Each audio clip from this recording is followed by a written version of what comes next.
आज जो है क्लास 10 के बायोलॉजी का तीसरा वीडियो जो है बनाने जा रहे हैं। इसमें जो है हम लोग मनुष्य का पाचन तंत्र पढ़ेंगे, ह्यूमन डाइजेस्टिव सिस्टम। तो मनुष्य के पाचन तंत्र में सबसे पहले आहार नाल की चर्चा करते हैं। आहार नाल होता क्या है? तो मनुष्य तथा उच्च श्रेणी के जितने भी जंतु होते हैं उसमें पाचन के लिए भोजन को पचाने के लिए एक विशेष अंग होता है। अंग को इंग्लिश में कहा जाता है ऑर्गन। एक विशेष ऑर्गन होता है, अंग होता है, उस ऑर्गन को ही एलिमेंट्री कैनाल कहा जाता है। एलिमेंट्री कैनाल का मतलब होता है आहार नाल। तो आहार नाल क्या होता है? तो भोजन को पचाने का एक विशेष अंग होता है।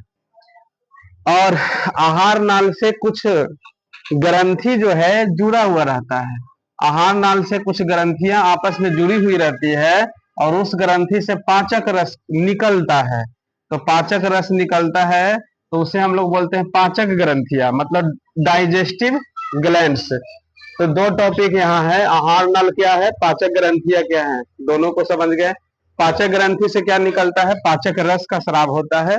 अब हम अगला पॉइंट देखने जा रहे हैं, डाइजेस्टिव सिस्टम, पाचन तंत्र। ये पाचन तंत्र होता क्या है?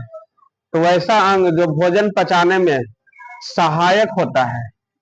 तो सब अंग जब आपस में मिल जाएगा तब उससे ही पाचन तंत्र कहा जाता है, डाइजेस्टिव सिस्टम कहा जाता है।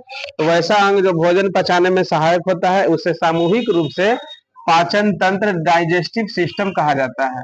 अब इसमें मुख गुहा भी आता है। तो सबसे पहले मुख गुहा की चर्चा कर लेते हैं, उसके बाद जो है दांत भी होता है, दांत का भी कुछ कार्य होता है, लार ग्रंथि भी उसमें कार्य करता है। उसके अलावा जो है अमाशय हो गया, छोटी आंत हो गया।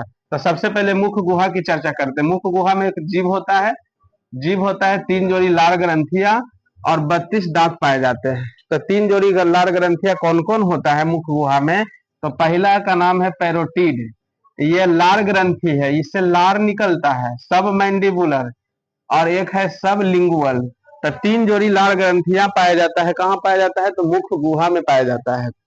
लार ग्रंथि से क्या निकलता है? तो लार निकलता है। प्रतिदिन कितना लार निकलता है लगभग में? तो 1.5 लीटर, 1.5 लीटर, ठीक है ना, इसको 1.5 लीटर कह सकते हैं। 1.5 लीटर लार का स्राव होता है। स्राव का मतलब होता है निकलता है।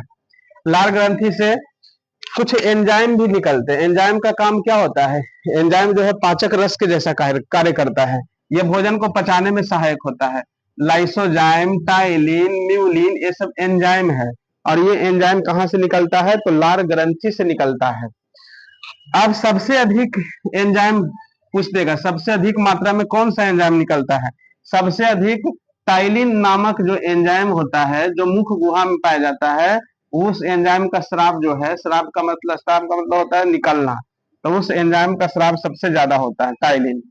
टाइलिन जो है, याद रखेंगे, टाइलिन जो है एक प्रकार का एंजाइम है और सबसे ज्यादा मात्रा में निकलने वाला एंजाइम है। तो ये कुछ पॉइंट था।